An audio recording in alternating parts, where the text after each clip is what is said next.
Bapak Ibu, kaum muslimin, kaum muslimat yang dirahmati Allah. Pertama-tama marilah kita memanjatkan puji syukur kehadirat Allah Subhanahu wa taala, karena hanya dengan rahmatnya lah kita dapat bertemu pada sesi ini. Selanjutnya selawat dan salam kita mohonkan kepada Allah untuk Nabi besar kita Muhammad Sallallahu Alaihi Wasallam. Topik kita pada sesi ini adalah melihat Allah tidak mesti menunggu hari akhirat. Topik ini sangat menarik tentunya untuk kita bahas, seperti hadis Nabi yang sangat sahih sebagai terlihat di layar ini. Pada satu waktu malaikat Jibril datang ke majelis Rasulullah di Masjid Madinah, di Masjid Nabawi. Beliau langsung merapat kepada Rasulullah dan bertanya, "Mahwal Islam?" "Al-Islamu an tashhadu la ilaha illallah wa ashhadu anna Muhammadar Rasulullah wa aqimus shalat wa tu'tiyaz zakat wa shauma Ramadan wa tahijjal baiti." Jibril terus bertanya, "Mahwal iman?" Rasulullah menjawab, 6 rukun iman. Lanjut Jibril bertanya, "Mahwal ihsan?" Apakah itu ihsan? Al-ihsan antak budallaha ka'antakum tarahu, antak budallaha ka'annaka tarahu, fa'ilam takun tarahu fa'innahu yaraka. Antak budallaha, kau sembah Allah, karena kata rohu, seolah-olah engkau melihatnya. Namun apabila engkau tidak mampu melihatnya, sesungguhnya ia melihatmu. Inilah pemahaman ihsan atau adab terhadap Allah yang seharusnya. Ketika kita menyembah Dia, seolah-olah kita melihatnya.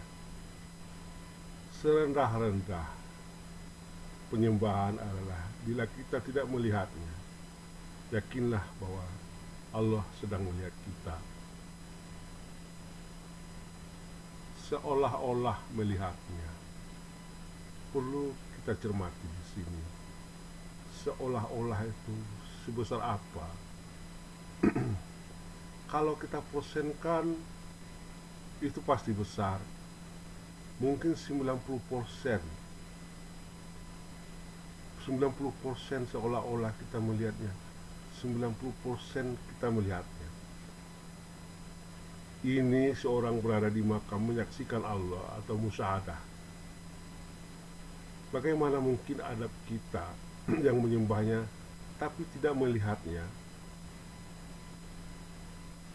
Ya mungkin selama ini yang banyak mungkin umat manusia kok seperti tidak melihatnya ketika beribadah, ketika menyembah kepadanya. Bagaimana ini? Dan tentunya ada pertanyaan, lalu bagaimana cara melihat Allah? Keharusan untuk melihatnya tampak jelas dalam ayat ini. Sembahlah Dia seolah-olah kamu melihatnya. Dan serendah-rendah kualitas penyembahan adalah kita tidak melihatnya, dan hanya keyakinan bahwa Dia sedang melihat kita. Lalu bagaimana melihat Allah? Satu firman Allah di surat Al-An'am ayat 103 mengatakan, Dia tidak bisa dicapai dengan mata.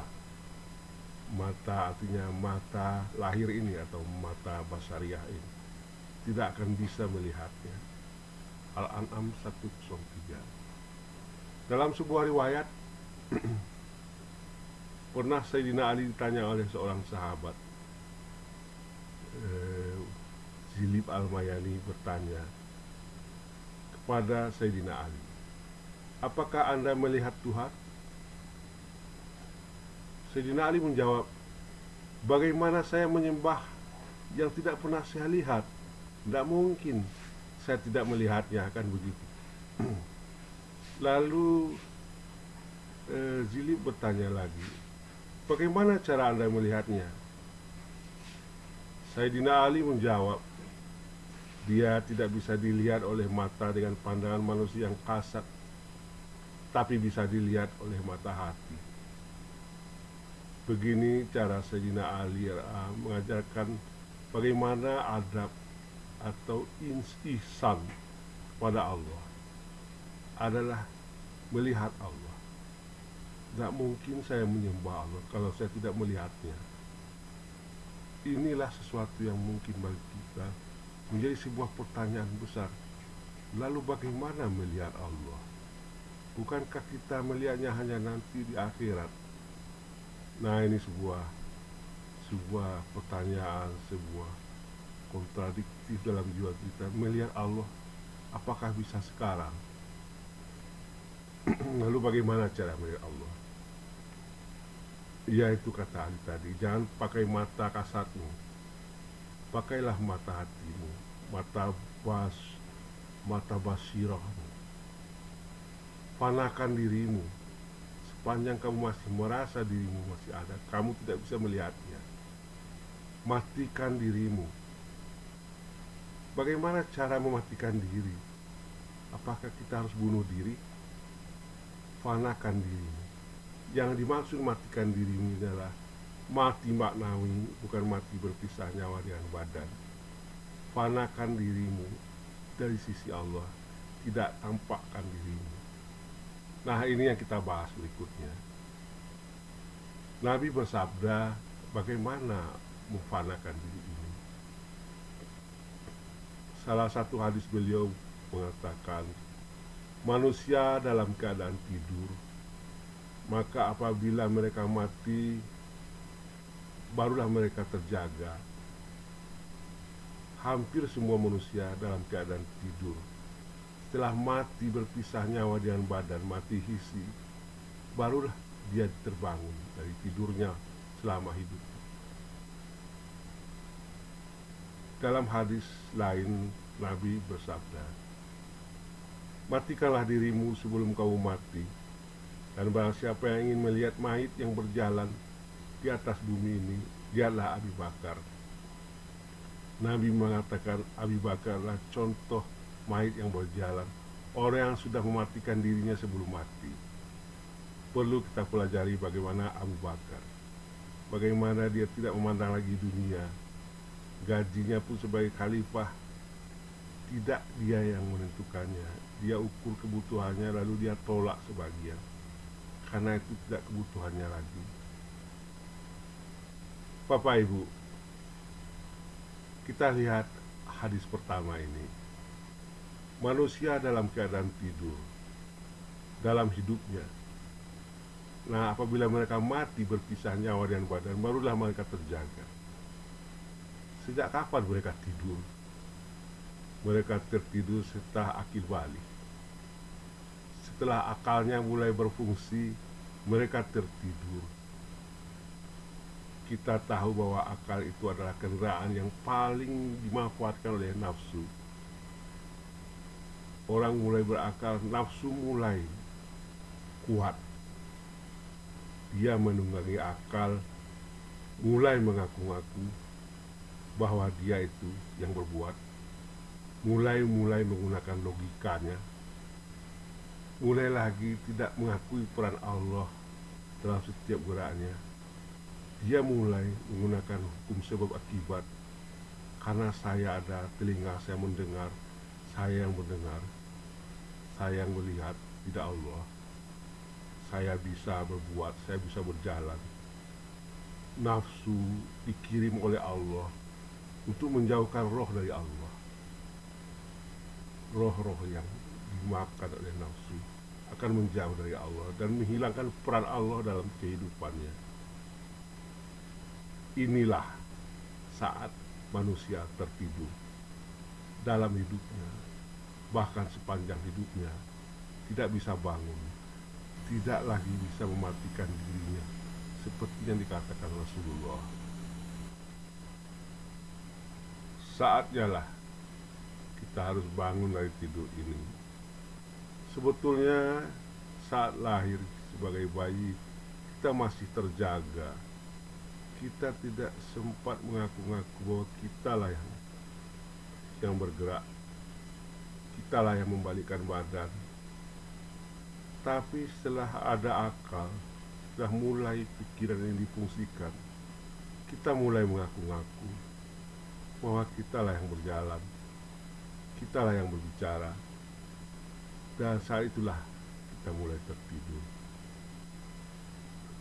Mati maknawi adalah mati sebelum mati, ketika kita kembali mengakui bahwa Allah lah yang menggerakkan kita, Allah lah yang mendengar. Kita hanya punya alat, titik-titik alat, dan dipasangkan alat. Tapi sifat maknawiahnya Allah lah yang mendengar, Allah lah yang melihat, Allah lah yang berilmu, bukan kita. Saat itu kita terjaga. Siapakah yang terjaga? Kata Nabi, hanya sedikit, hampir semuanya tertidur. Nafsu-nafsu amarah dan lawamah inilah yang selalu menjauhkan roh dari Allah. Bagaimana nafsu-nafsu ini bisa dijinakkan menjadi nafsu mutmainnah yang dirindukan Allah untuk kembali dalam keadaan ridho dan diridhoi? Kita harus mematikan diri. Diri itu adalah nafsu amarah dan lawamah ini. Selanjutnya, untuk bisa mematikan diri secara maknawi ini, seseorang harus mengenal Allah terlebih dahulu. Bagaimana dia bisa mematikan diri sementara dia tidak mengenal dirinya? Allah berfirman dalam hadis qudsi, Aku Allah adalah suatu perbendaharaan yang tersembunyi, lalu aku berkeinginan agar dikenal.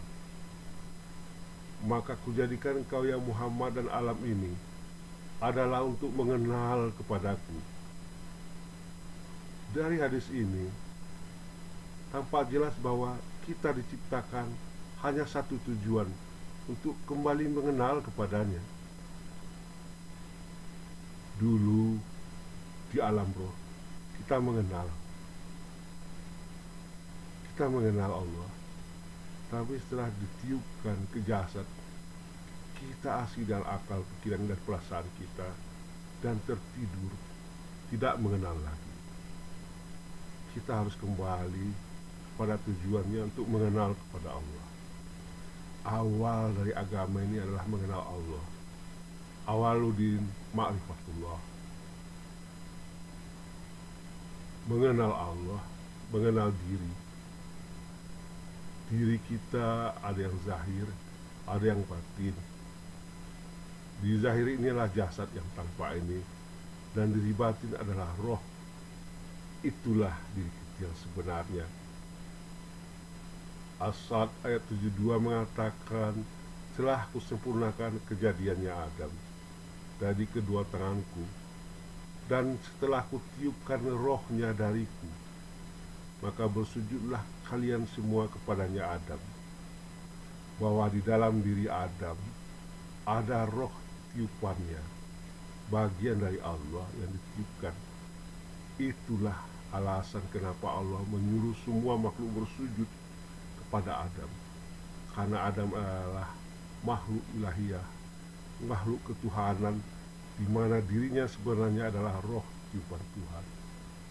As-Sajadah ayat 9 mengatakan, setelah kusempurnakan kejadiannya di rahim ibunya, dan kutiupkan rohnya dariku, dan dengan itu dia mendengar, melihat, dan berkehendak. Tapi sebagian besar kamu tidak mensyukurinya, tidak mengakuinya.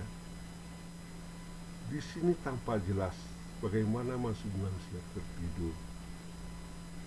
Kalau tidak ada roh, kita tidak akan diberi sifat melihat. Mana ada mungkin orang yang tidak bernyawa bisa melihat. Wujud dari roh ini adalah nyawa kita sendiri, lebih dekat dari urat leher kita.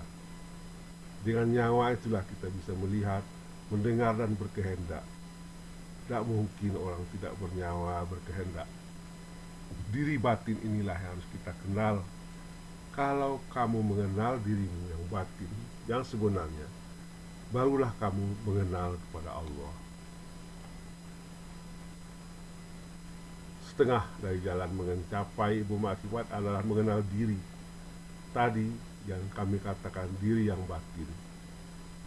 Barang siapa mengenal dirinya, maka ia akan mengenal Tuhannya. Dan barang siapa telah mengenal Tuhannya, maka binasalah jasadnya. Kalau kita telah mengenal diri yang sebenarnya adalah tiupan Tuhan, ternyata itu adalah bagian dari Allah, tiupan dari Allah, maka semuanya adalah Allah. Kita ini jadinya fana, tidak ada lagi tangan, kaki, kepala, perut, leher, tidak ada lagi. Semuanya hanyalah Allah. Tidak ada jasad ini kalau tidak ada roh tiupannya, roh dari Nur Muhammad. Nur Muhammad itu dari Allah. Bapak Ibu, kenallah diri, melihat ke dalam, kita akan mengenal Allah. Kita akan mengenal Allah.